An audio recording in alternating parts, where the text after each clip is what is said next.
하나님께 감사함은 오늘 네 번째 시간입니다.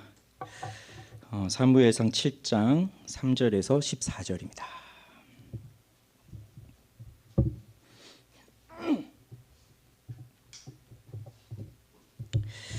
자, 제가 쭉 읽겠습니다. 자, 사무엘이 이스라엘 온 족속에게 말하여 이르되 만일 너희가 전심으로 여호와께 돌아오려거든 이방 신들과 아스타롯을 너희 중에서 제거하고 너희 마음을 여호와께로 향하여 그만을 섬기라. 그리하면 너희를 블레셋 사람의 손에서 건져내시리라.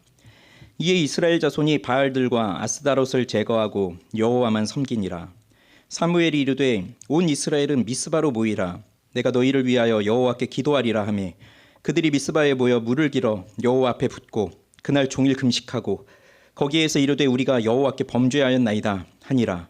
사무엘이 미스바에서 이스라엘 자손을 다스리니라. 이스라엘 자손이 미스바에 모였다 함을 블레셋 사람들이 듣고 그들의 방백들이 이스라엘을 치러 올라온지라. 이스라엘 자손들이 듣고 블레셋 사람들을 두려워하여 이스라엘 자손이 사무엘에게 이르되 당신은 우리를 위하여 우리 하나님 여호와께 쉬지 말고 부르짖어 우리를 블레셋 사람들의 손에서 구원하시게 하소서 하니 사무엘이 젖 먹는 어린 양 하나를 가져다가 온전한 번제를 여호와께 드리고 이스라엘을 위하여 여호와께 부르짖음에 여호와께서 응답하셨더라. 사무엘이 번제를 드릴 때에 블레셋 사람이 이스라엘과 싸우려고 가까이 오매 그날이 여호와께서 블레셋 사람에게 큰 의뢰를 바라여 그들을 어지럽게 하시니 그들이 이스라엘 앞에 패한지라. 이스라엘 사람들이 미스바에서 나가서 블레셋 사람들을 추격하여 벳갈 아래에 이르기까지 쳤더라. 사무엘이 돌을 취하여 미스바와 센 사이에 세워 이르되 여호와께서 여기까지 우리를 도우셨다 하고 그 이름을 에벤에셀이라 하니라.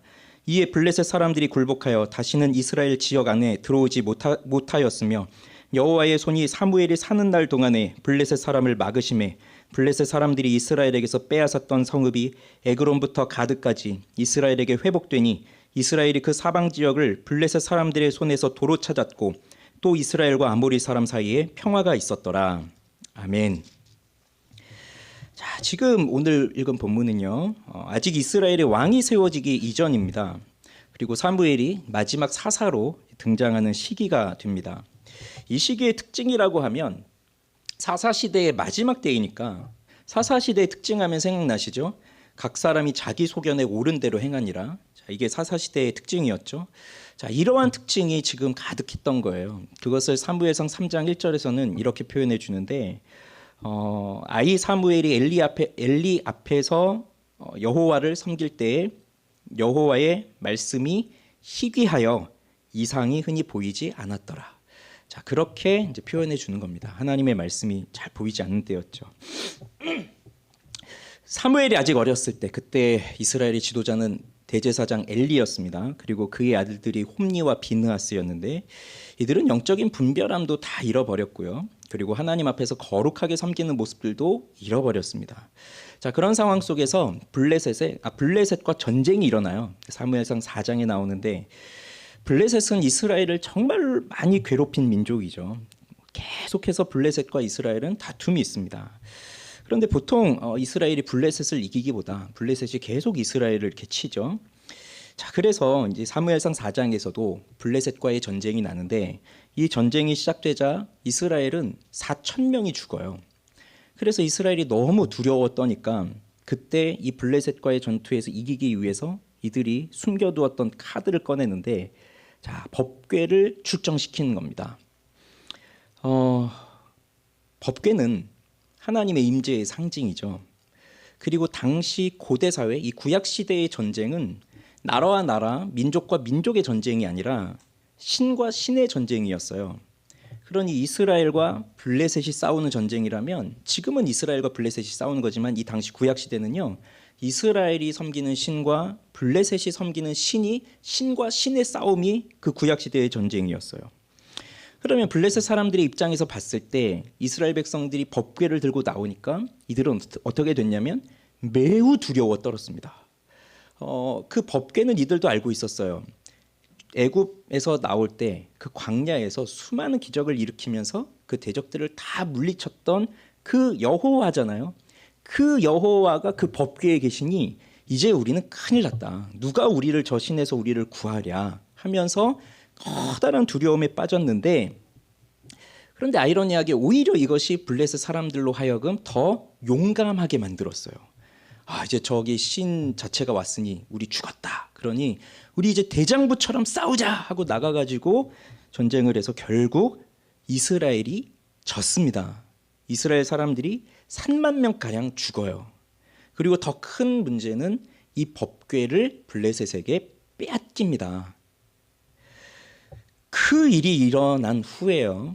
그러니 나라적으로 볼 때에 전쟁의 패배로 인해서 큰 위기가 닥쳤고, 그냥 외적인 위기만이 아니라 이들이 너무나도 중요하게 여기는 하나님께서 계신다라고 하는 그 하나님 임재의 상징이 되는 그 법궤, 그 언약궤까지 빼앗겨 버렸으니 이스라엘에게 임한 이 위기는 총체적인 위기입니다.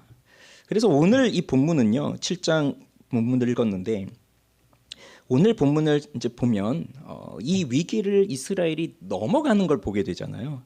그래서 하나님께 감사를 올려드리게 되는 이제 그러한 이야기가 오늘 본문 속에서 나왔는데, 말로 다 할 수 없는 이 커다란 위기 속에서 이스라엘이 어떻게 나올 수 있었는가, 어떠한 일이 있었기 때문에 감사할 수 있었는가, 이제 그걸 오늘 보려고 하는 거예요. 자, 우선 이들에게 좀 변화의 조짐이 일어나기 시작했습니다. 7장 2절에 보면, 2절은 우리가 안 읽었었는데 2절에 보면 이렇게 나오죠. 괴가 기럇 여아림에 들어간 날부터 20년 동안 오래 있은지라 이스라엘 온 족속이 여호와를 사모하니라. 이게 변화의 조짐이에요. 여호와를 온 족속, 이스라엘 온 족속이 여호와를 사모하고 있어요. 근데 여기 사모한다는 말은 슬퍼한다는 말입니다. 그러니 이런 표현이겠죠. 여호와 앞에서 슬퍼하고 있다. 여호와 앞에서 애곡하고 있다. 이런 의미가 됩니다. 그럼 왜 이들이 슬퍼할까요? 왜 여호와 앞에서 슬퍼할까요? 이들이 굉장한 두려움에 빠져 있기 때문이에요. 우선은 블레셋 때문에 두렵습니다. 블레셋과의 전투에서 그렇게 패하고 말았으니 두렵죠. 그리고 또 하나는 법궤 때문에 두려웠답니다. 법궤 때문에. 왜냐하면 이제 4장, 5장, 6장 이 사이에 또 무슨 일이 있냐면 법궤가 빼앗겼잖아요. 블레셋 사람들이 그 법궤를 아스돗에 있는 다곤 신전에 두었는데, 자고 일어나 보면 그 다곤 신들이 다 여호와의 법궤를 향해서 엎드려져 있고, 또 자고 다시 올바로 세워놓으면 또 자고 일어나 보니까 또 법궤를 향해서 또 엎드려서 절하고 있고, 또 손하고 머리하고 다 잘라져 있고, 이런 거를 계속 보는 거예요. 그래서 이 여호와의 신이 여기서 뭔가 그 재앙을 내리나 보다. 이제 그러는데 사람들에게도 독종 같은 것들이 막 생기기 시작했어요. 그래서 이걸 큰일 났다. 우리 이걸 옮기자 해서 다곤 가드로 옮겼는데, 거기 옮기니까 또 거기서 큰 독종이 나서 큰 자나 작은 자나 또 다 재앙이 임하는 거예요. 그럼 또 이거 어떡할까? 그래가지고 이거를 또 다른 데로 옮기려고 하니까, 에그론으로 옮기려고 하니까 에그론 사람들이 우리를 죽게 하려고 하느냐, 막 이런 일들이 여기서 일어납니다. 그래서 이 블레셋 사람들이 두려워서 이 여호와의 법궤를 더 이상 우리가 가지고 있을 수 없다, 가져가라 이제 한 거예요. 그래서 이거를 가지고 옵니다. 이스라엘이. 벳세메스 사람들이 이걸 이제 받았는데, 벳세메스 사람들이 여호와의 궤를 들여다본 거예요. 그래서 거기서 또 많은 사람들이 죽어요. 그러면서 무슨 말을 하냐면, 이 거룩하신 여호와 앞에서 누가 능히 서리요? 이 법궤 앞에서 이렇게 사람들이 죽어나가니까 너무나 두려워 떠는 겁니다. 그리고 이걸 기럇 여아림에 있는 아비나답의 집에 이제 옮겨놓고 거기에 하나님께서 이제 복을 많이 내려주시고, 그렇게 20년 동안 그런 일들이 있는 겁니다. 여호와를 사모하는 그런 슬픔이 있습니다. 자, 이들이 블레셋으로 인하여서 두렵고, 또 하나님의 법궤 때문에 그 하나님의 법궤로 인해서 나타나는 이러한 일들로 인해서 두려워하고 있습니다. 이러한 두려움이 이들의 마음에 변화를 주기 시작하는 겁니다. 그런데 지난주에도 이제 말씀을 드렸잖아요. 사람이 언제 열렬하게 기도하게 됩니까? 편안할 때 기도하는 거 편안할 때 물론 기도할 수 있지만, 보통 사람들이 일반적으로 보면 편안할 때는 기도를 잘 안 하잖아요.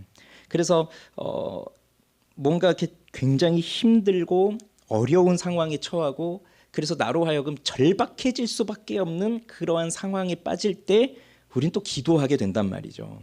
그러니 지금 이스라엘 백성들이 놓여 있는 이 상황이, 블레셋 때문에 두렵고 법궤로 인해서 두려워하고 있는 이 상황이 이제 절박한 순간에 놓여 있는 거예요.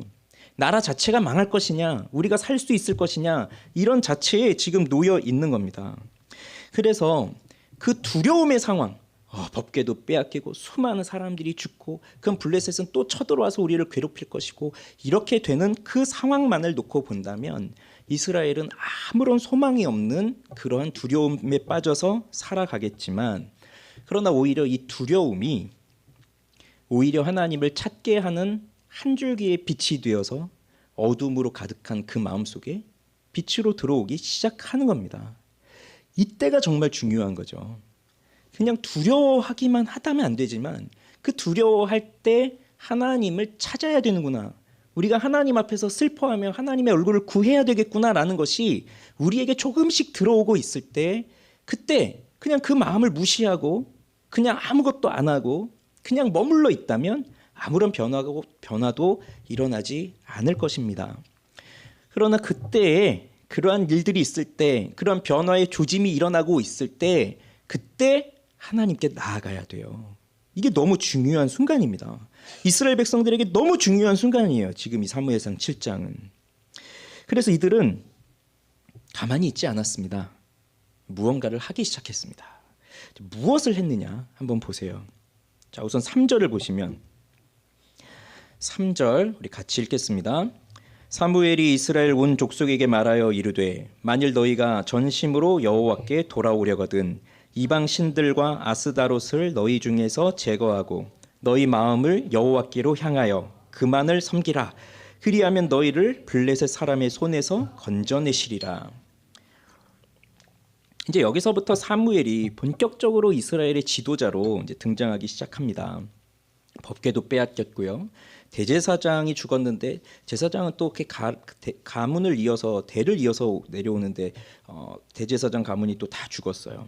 나라는 블레셋으로 인해서 두려움에 빠졌어요. 더 이상 싸울 용기도 힘도 다 사라져 있는 상태입니다. 그런데 이스라엘이 이렇게 법궤를 속수무책으로 빼앗기게 된 게 갑자기 그렇게 된 것은 아니에요. 이미 사사시대 오래전부터 자기 소견에 옳은 대로 행하면서 살아갔던 사람들이었기 때문에 그들은 하나님의 율법도 하나님의 말씀도 제대로 잊지 못했어요. 그렇게 살아가다 보니까 이 하나님이 약속으로 주신 가나안 땅에서 살아갈 때 하나님이 수없이 말씀하셨잖아요. 애굽에서 불러내셔서 광야에 들어가서 율법을 주실 때부터 수없이 말씀하셨어요. 너희는 가서 그 땅을 모두 진멸하고 그 땅에 있는 신을 섬기지 말아라. 그런데 이들이 그걸 실패했고 안 했죠. 그러니 결국 그들이 갖고 있는 여호와 하나님을 향한 신앙을 다른 민족들에게 보여주어야 하지만 오히려 정반대가 돼서 다른 민족들이 갖고 있는 우상들을 섬기면서 살아가기 시작한 겁니다. 그런데 이들은 늘 그래요. 우리는 여호와를 버리지 않았다. 늘 그 말을 해요. 자, 그렇게 고백하는 이유는 진짜 여호와를 버린 적은 없어요. 여호와께도 제사를 드리고 여호와를 섬기죠. 그렇지만 문제는 동시에 다른 우상들도 섬겼다는 겁니다. 그러니까 아예 여호와를 버려버리고 바알만 섬기고 아스타롯만 섬기고 그랬다면은 이들도 순순히 자신들의 잘못을 인정했겠지만, 그런데 여호와를 버린 적이 없다고 자기들은 생각하는 거예요. 왜 그렇습니까? 하나님이 필요할 땐, 그러니까 여호와가 필요할 땐 여호와를 찾는 거고, 또 바알이 필요할 땐 바알을 찾는 거죠. 그 둘을 함께 가지고 싶은 거예요. 함께. 그래서 여호와께도 인정을 받아야 되고 바알에게도 인정을 받아야 되고, 그러니 여호와께도 제사를 드리고 바알에게도 제물을 드리고, 이런 것이 이들의 모습이었습니다. 그런데 오늘 이제 보니까 사무엘이 이 이스라엘 온 족속에게 말합니다. 너희가 전심으로 여호와께 돌아오려거든 이방 신들과 아스다롯을 너희 중에서 제거하라. 이 우상이라고 하는 것은 그저 그 형상만 만들어 놓고 거기 앞에 절하고 이런 것만을 말하는 게 아닙니다. 이 우상은 나에게 있어서 가장 소중한 것이에요. 그래서 이 우상으로 말미암아 내가 인정을 받고 내가 이것으로 인해서 기뻐할 수 있고 내가 이것으로 인해서 가치가 있는 사람이 되고 내가 이것으로 인해서 영광을 받을 만한 사람이 된다면, 그러면 그것이 무엇이든지 간에 이것이 나를 위해 존재하는 것이니 이게 나의 우상이 되는 겁니다. 그런데 이것이 무서운 점이 하나님도 나에게 우상이 될 수 있다는 점이에요. 하나님도 나에게 우상이 될 수 있는 거예요. 왜요? 우상은 나를 좋게 해주는 걸로, 그래서 나를 더 행복하게 살아갈 수 있도록 도와주는 걸로 만들어 놓은 게 우상이기 때문에, 그래서 하나님을 그런 존재로 내가 인식하고 있다면 그러면 하나님도 나의 우상이 되는 거죠.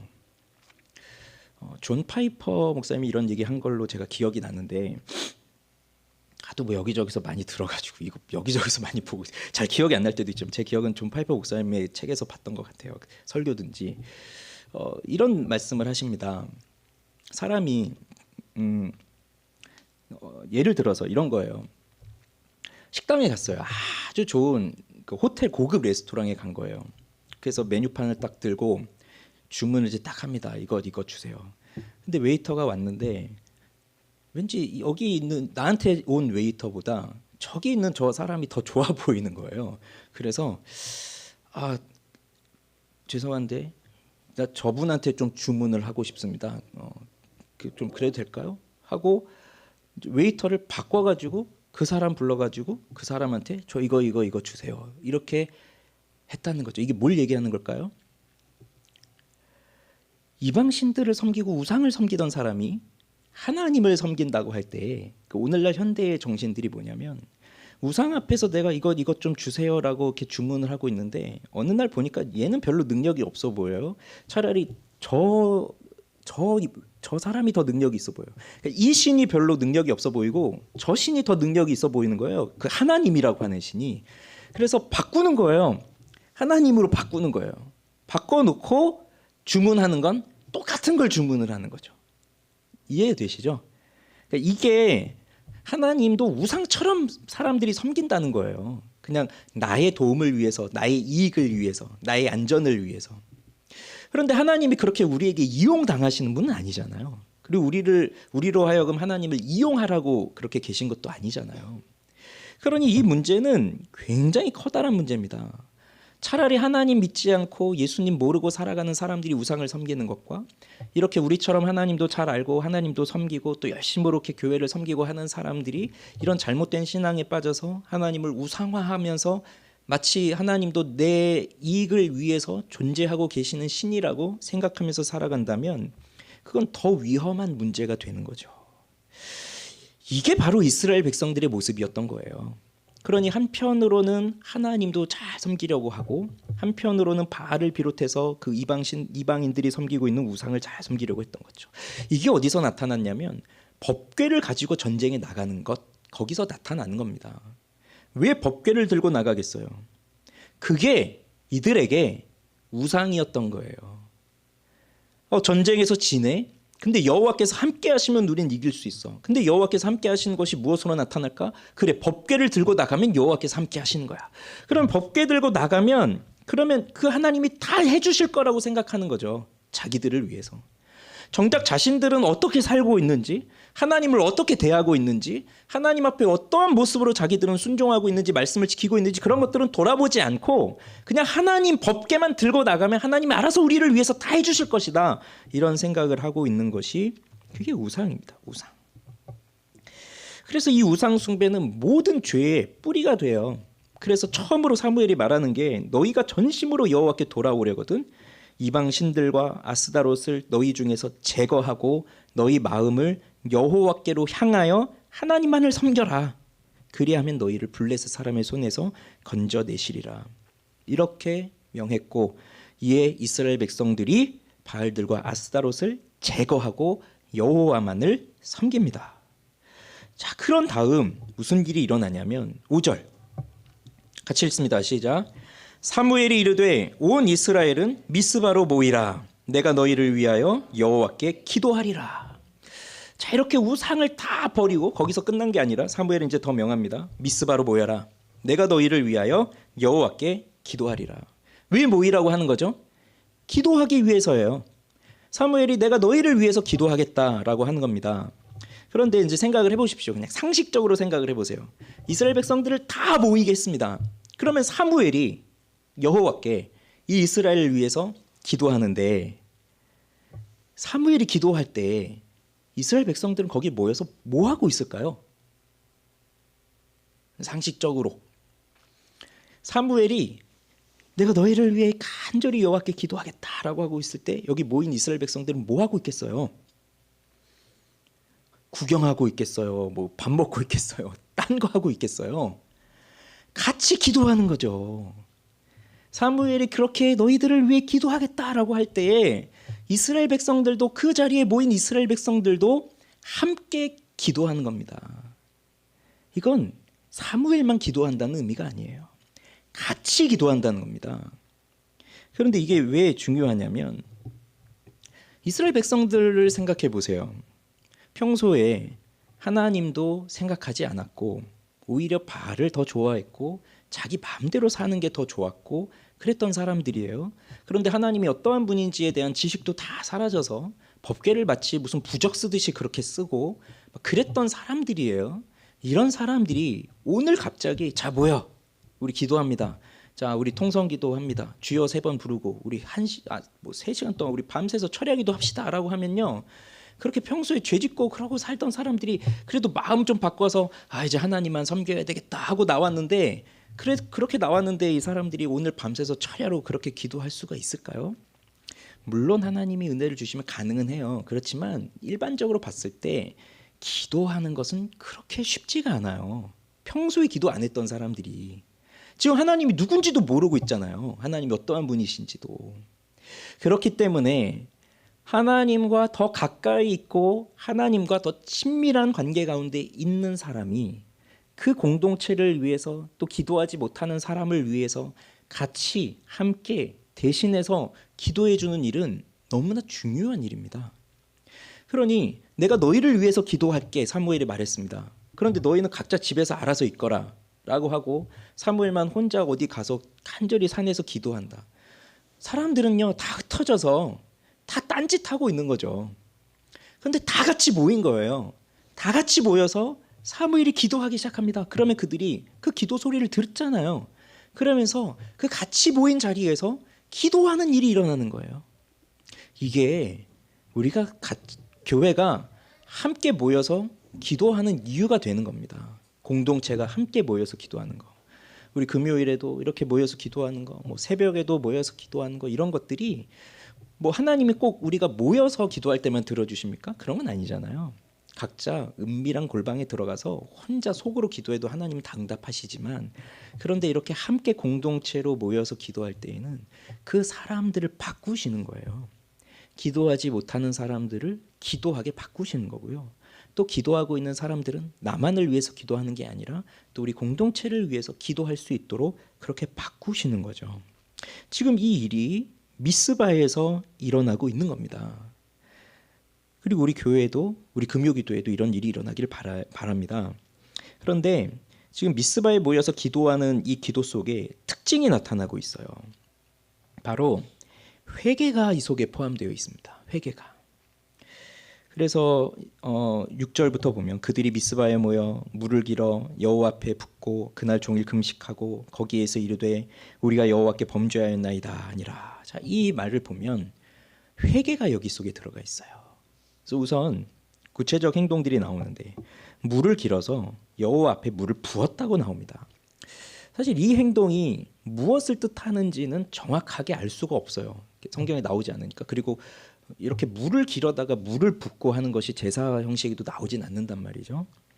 그래서 여러 해석들을 하는 거예요. 이게 뭘까?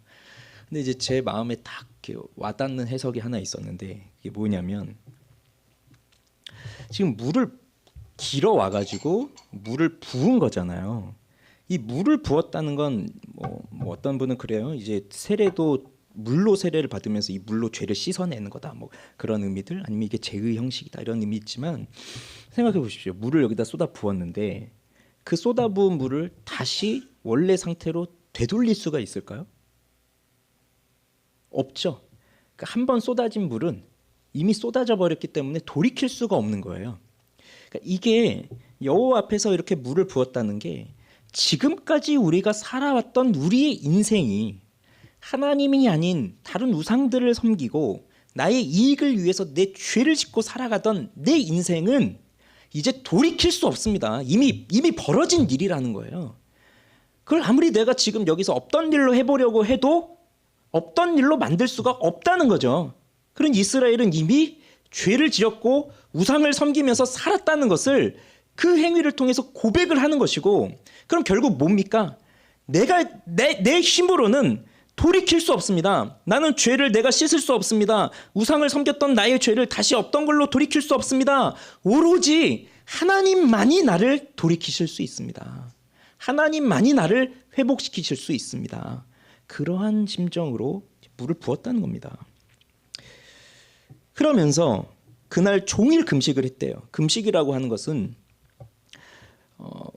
우리 육체가 갖고 있는 가장 기본적 욕구, 먹고자 하는 것, 이것을 잠시 멈추는 거죠. 그래서 육신에 매여 있지 않으면서 정말로 하나님께 집중하게 하는 게 금식이에요. 그래서 금식했다는 것은 평소에도 금식 안 하면서 충분히 기도할 수 있고 그럴 수 있지만 지금 이 순간은 아주 특별한 순간이기 때문에 하나님께 집중을 하는 겁니다. 집중을. 그러니까 뭘 먹으면서 기도하는 것과 아예 먹는 걸 그치고 기도하는 건 달라요. 이건 하나님을 향한 전적인 집중이에요.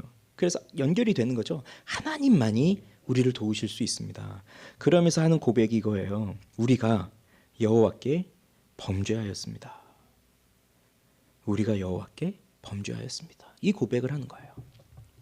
보통의 사람들은요, 죄를 지적하면 그거 듣고 맞습니다. 제가 잘못했습니다. 이렇게 반응하기보다는 기분이 나쁜 거예요. 죄를 지적하면. 아니, 왜 나한테 저런 얘기를 해? 내가 뭐 크게 잘못했다고? 아담도 그랬잖아요. 네가 선악과를 먹었니? 라고 했을 때 잘못했습니다. 제가 사랑하는 저 여인이 나에게 이것을 주었으니 저 여인에겐 아무 잘못이 없습니다. 이걸 먹은 저만이 잘못이니 죽이시려면 저만 죽이십시오. 저 사랑하는 여인은 살려주십시오. 이렇게 해야 좀 로맨틱하고 멋있는데 뭐라고 합니까? 하나님이 주신 저 여자 때문에 내가 이걸 먹었습니다 라고 하는 걸 보면 기분 나쁜 거예요. 너 이거 먹었니? 왜 간섭하십니까?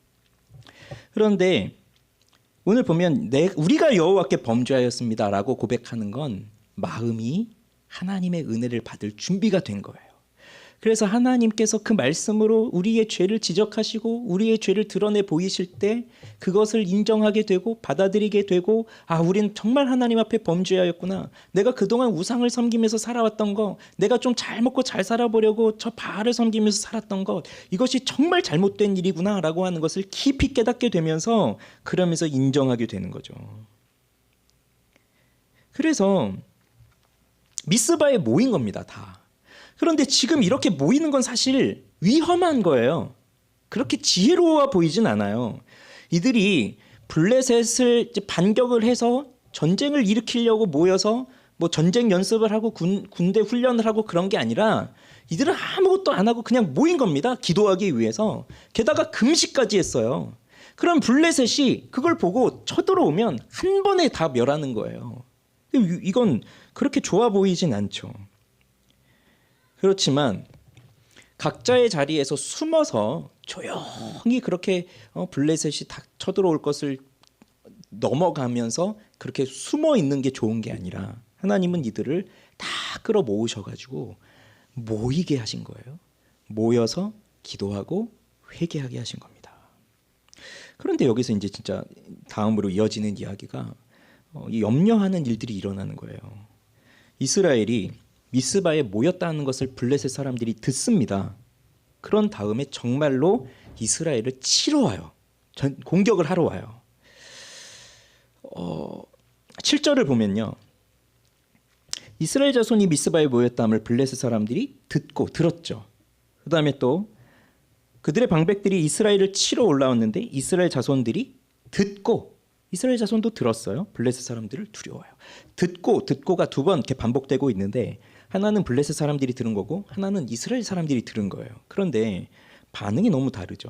블레셋 사람들은 이스라엘 사람들이 모인 것을 들었는데 거기서 뭔가 이렇게 두려워 떨면서 우리 도망가자 그게 아니라 오히려 더 자신감을 갖고 저 이스라엘을 치러 가자 이렇게 된 거고, 이스라엘 사람들은 블레셋 사람들이 온다는 걸 들었는데 그런데 블레셋 사람들처럼 우리도 가서 싸우자 이기자 그게 아니라 야 큰일 났다 우리 죽었다 이렇게 두려움으로 반응을 하게 돼요.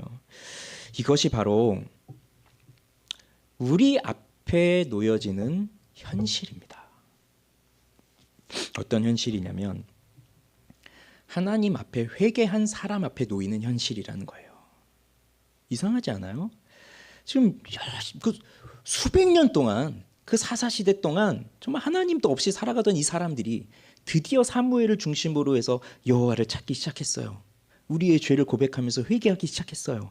그럼 이제 하나님이 야, 너희들이 이제 정신을 차리는구나. 너희들에게 평강을 주겠다라고 하면서 블레셋을 탁탁 정리해주고 쳐들어오지 못하게 해주고 딱딱 막아줘야 되는데, 공격하려고 하는 블레셋 사람들의 마음도 좀 바꿔주셔서 그냥 돌아가게 해주셔야 되는데, 지금 모여서 금식하고 기도하고 회개하고 있는 이 순간에 저 블레셋 사람들이 쳐들어오고 있다는 말입니다. 이것이 회개한 사람들 앞에 놓이는 현실이에요. 우리는 하나님 앞에 회개하면 막연한 기대감을 가지고 있어요. 내가 하나님 앞에 이렇게 돌아왔으니, 하나님 앞에 이렇게 결단하고 하나님을 섬기기로 하였으니 하나님도 나를 잘 봐주셔서 이제 내게 힘든 이 일들을 다 해결해 주시고 나에게 어려운 일들을 다 물리쳐 주실 것이다 라고 하는 막연한 기대감을 가지게 되고, 사실 우리가 그 기대감을 보면서 기도하고 회개하는 거죠. 그렇지 않습니까? 지금 내게 있는 이 문제가 너무 힘들다 보니까 내가 해도 안 되니 이제 마지막으로 하나님께 돌아가겠습니다. 모든 걸 하나님께 맡기겠습니다. 그러니 하나님 저를 제발 살려주십시오 라고 할 때의 그 속마음은 이 문제들을 다 해결해 주시는 그런 기적을 바라는 거잖아요. 그리고 간증 같은 거 들어보면 다 그런 경험들을 한 사람들이 간증을 하잖아요. 하나님께 도움을 구했더니 뭐 이렇게 됐어요. 이렇게 됐어요. 하나님 이렇게 해주셨어요. 이런 간증들을 듣잖아요. 그러니 우리는 그런 막연한 기대감을 가지고 기도하지만 사실 그렇게 하나님 앞에 회개하고 돌아오는 사람들에게 일어나는 일은 블레셋이 알아서 도망가 주는 게 아니라 블레셋이 오히려 쳐들어온다는 거죠. 그게 우리에게 놓여있는 현실이에요. 이걸 기억하셔야 됩니다. 그러면 인간의 특성상 이런 상황에 빠지면 무슨 생각이 들죠? 우리가 미스바에 모이지 않았더라면, 이런 생각이 드는 거죠. 왜 여기서 모여서 또 죽는구나 여기서. 차라리 모이지 않았다면 블레셋도 우리를 쳐들어오지 않았을 것이고, 그래도 그럼 우리는 좀 힘들긴 해도 뭐 5년 10년 그냥 이렇게 살 텐데 왜 여기서 모여서 여기서 몰살을 당할까? 그런 생각이 드는 거죠. 그러면서 결국은 우리를 여기에 모이게 하신 건 또 하나님이니까 하나님이 우리를 여기서 죽이시는구나. 그게 이 이스라엘 백성들의 조상들이 늘 한 말이에요. 우리를 애굽에서 살게 하지 왜 여기서 끄집어내서 광야에서 우리를 죽게 하시는구나. 그런데 여기서 이제 중요한 겁니다. 정말로 하나님께로 돌이키려고 하고 있다면, 그래서 하나님 앞에 슬퍼하면서 하나님을 사모하면서 전심으로 여호와만을 섬기고자 하는 그 마음으로 정말로 금식하고 기도하고 우리의 죄 때문입니다라고 고백하고 있다면, 그러면 이 섬김은요, 이 하나님께로 나아가는 이 섬김은요, 우리의 관념 속에서만 있는 섬김이 아닙니다. 이해가 되시죠? 내가 하나님만을 섬기겠습니다. 내가 하나님께만 기도하겠습니다. 하나님만이 우리를 살려주실 수 있는 분입니다 라고 믿음으로 회개하고 돌이켰다면, 그것은 우리의 관념, 우리의 생각 속에서만 있는 게 아니에요. 그냥 우리의 생각으로만 하나님이 나를 도와주십니다, 그게 아닙니다. 그럼 어디서 나와야 됩니까? 실제로 우리의 행동에서 나와야 되는 거죠. 우리의 관념에만 있는 게 아니라 이게 우리의 의지를 통해서 우리의 행동을 통해서 나와야 되는 거죠. 그러니 회개는 생각으로만 하는 게 아니에요. 생각으로만 그냥 물 한 번 부었다고 그냥 우리의 죄입니다라고 그 고백만 했다고 되는 것이 아니라 실제로 내 삶에서 나타나야 된다는 거죠. 그래서 어떻게 보면 하나님이 지금 이스라엘 백성들을 바로 실전에 투입시키는 거예요. 바로 뭐 준비도 안 됐는데요. 근데 이미 이게 준비잖아요. 한 20년 동안 여호와를 사모하게 하면서, 그러면서 이렇게 미스바에 모여서 함께 기도하면서 우리의 죄 때문입니다라고 회개하고, 이것이 이제 준비잖아요. 그럼 이제 진짜로 실전에 딱 맞닥뜨리게 하신 거예요. 그러니 야, 좀 나중에 쳐들어오지. 이게 아닙니다.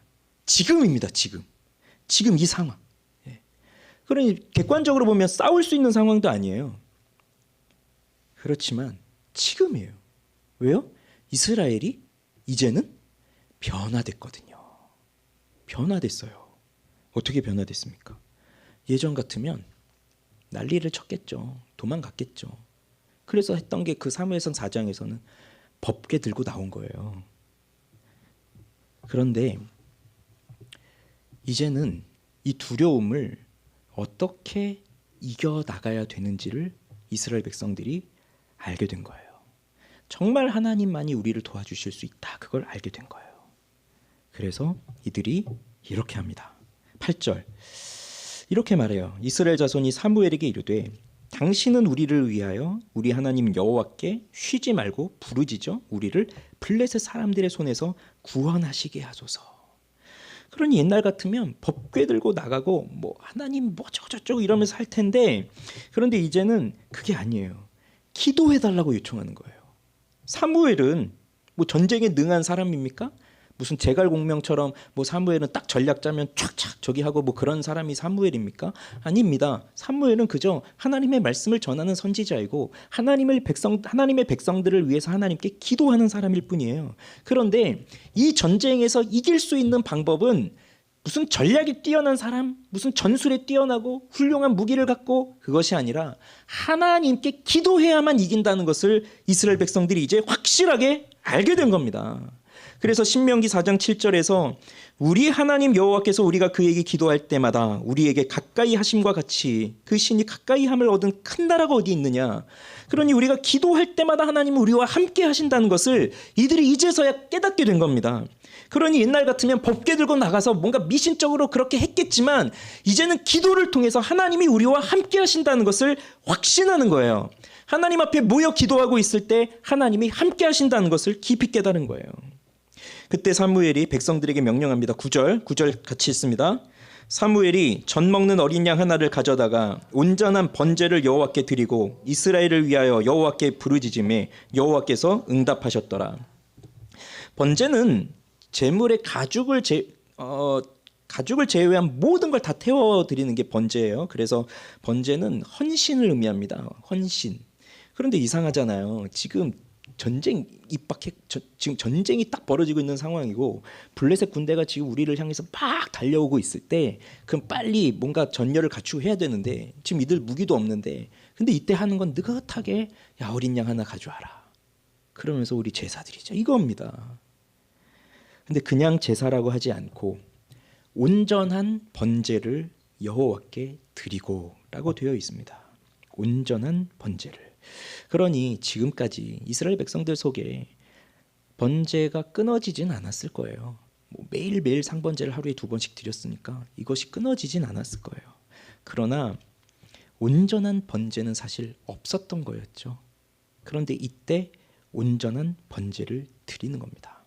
그래서 젖 먹는 어린 양 하나를 가져왔지만, 흠없는 제물을 가져왔지만 사실 더 중요한 건 그 제물을 드리는 사람이잖아요. 그래서 이제 이 이스라엘 백성들이 정말 회개하고 하나님께서 우리를 불러주신 그 은혜에 감사하면서 그러면서 이 온전한 제사를 드립니다. 이 온전한 번제를 올려드립니다.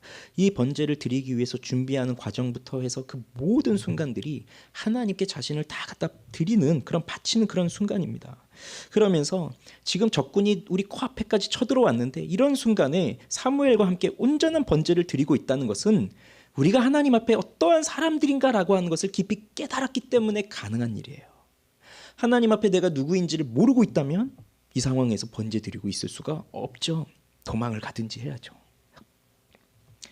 그래서 이 제사는요, 이 번제는 그저 지금 이 상황이 됐으니 하나님 우리 좀 살려주십시오라고 하나님께 도움을 요청하는 그 수준의 뇌물을 바치는 정도의 제사가 아니라 이것은 온전한 번제, 즉 우리를 하나님 앞에 온전히 다 드립니다 라고 하는 의미가 되는 겁니다. 그래서 지금까지는 내가 나를 위해서 살았습니다. 지금까지는 내가 하나님도 나를 위해 이용해 왔습니다. 그렇지만 이제는 내가 나를 위해 살지 않겠습니다. 오로지 주님만을 위해서 살겠습니다. 이렇게 바뀌어진 거예요. 온전한 번제를 드린다는 것은. 그리고 여기에 하나님이 응답을 하십니다.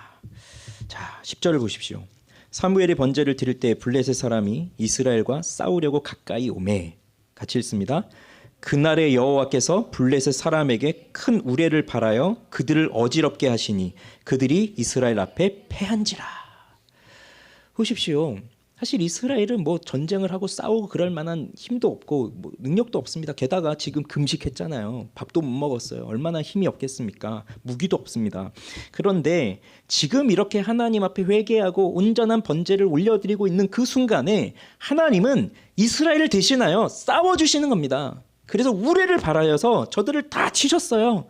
그런 다음 이스라엘이 이제 나가서 그 블레셋 사람들을 추격해서 백갈 아래에 이르기까지 쳤다고 하는데, 이 이스라엘과 블레셋의 관계 속에서 이스라엘이 이렇게 블레셋을 크게 이기는 것이 그렇게 별로 없어요.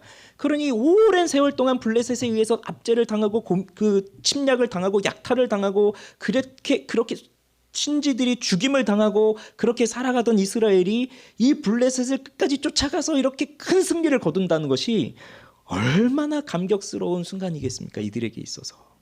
그걸 이들이 경험하는 거예요.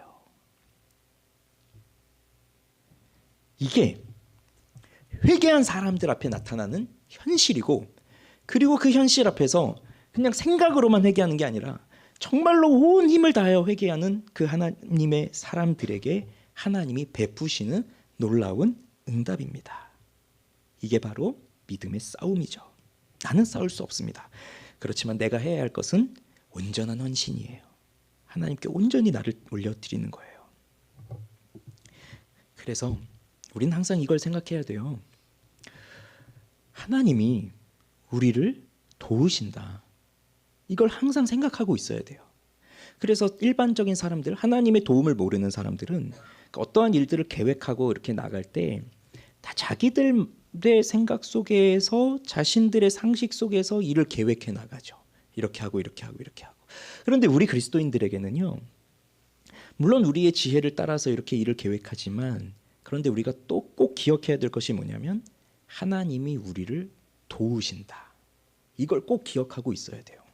그러면 하나님이 없는 사람들은 시도하지 못할 일들을 하나님을 신뢰하고 있는 우리들은 도전할 수가 있는 겁니다. 하나님이 우리와 함께 하시니까요. 그런데 여기서 믿음의 싸움인 이유는 어떠한 방법으로 하나님이 우리를 도와주실지는 몰라요. 온전한 번제를 드리고 있을 때 블레셋을 향해서 커다란 우레가 발할 것인지 이들이 어떻게 알았겠어요? 모르는 거예요. 우리도 마찬가지예요. 우리도 하나님 앞에서 그래, 하나님이 우리를 도와주실 거야. 이 눈에 보이는 증거 없어도 그래도 믿음으로 가야지라고 할 때, 그 눈에 보이는 증거가 없어도 우리는 그 믿을 수 있는 이유는 뭐냐면 하나님이 나를 도와주실 거라고 하는 확실한 믿음이 있는데, 근데 어떤 방식으로 나를 도와주실지는 모른다는 거죠. 그리고 하나님은 우리의 상식을 뛰어넘는 방식으로 도와주시기 때문에 전혀 예상치 못한 일들로 우리를 도와주신다는 거죠. 그게 믿음의 사람들입니다. 지금 이스라엘 백성들이 그걸 경험한 거예요. 그러면서 자, 보십시오. 12절 이제 거의 끝나갑니다. 자, 12절 읽겠습니다. 사무엘이 돌을 취하여 미스바와 센 사이에 세워 이르되 여호와께서 여기까지 우리를 도우셨다 하고 그 이름을 에베네셀이라 하니라. 자, 이제 사무엘이 이 큰 승리를 거둔 다음에 이제 돌을 가지고 와서 거기다가 딱 돌을 세우고 돌을 세웁니다. 이건 이제 구약 시대 때 자주 있었던 일이에요. 이제 기념비를 세우는 거죠. 그래서 훗날에 자손들이 이게 뭡니까라고 물어보면 하나님이 이렇게 하신 거야. 그걸 이제 가르쳐 주기 위해서 그 기념비를 딱 세우는 건데, 그 기념비를 세워놓고 뭐라고 불렀냐면 에벤에셀이다라고 부른 겁니다. 에벤에셀. 에벤은 돌입니다. 돌. 에벤은 돌이고요. 여기 에셀이라고 되어 있는데 에제르입니다. 에제르는 돕는다는 말이에요. 그래서 이 에벤에셀은 돕는 돌입니다.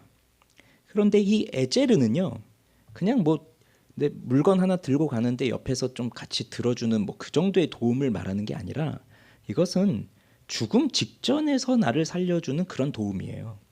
그래서 그 전쟁에서 포위돼서 완전히 죽었는데 그때 저 지원군이 쫙 오면서 이 적군을 다 물리쳐주면서 나를 딱 살려주는 그런 지원군이거든요. 그래서 왜 돕는 배필을 할 때 여자를 창조할 때 남자에게 돕는 배필을 창조할 때 그게 에제르거든요. 그냥 일부분만을 도와준다는 게 아니라 이 에제르가 없으면 죽어요. 그러니까 이 아내가 없으면 남편은 죽어버린다는 거죠. 그 정도의 에제르인 거예요. 도움.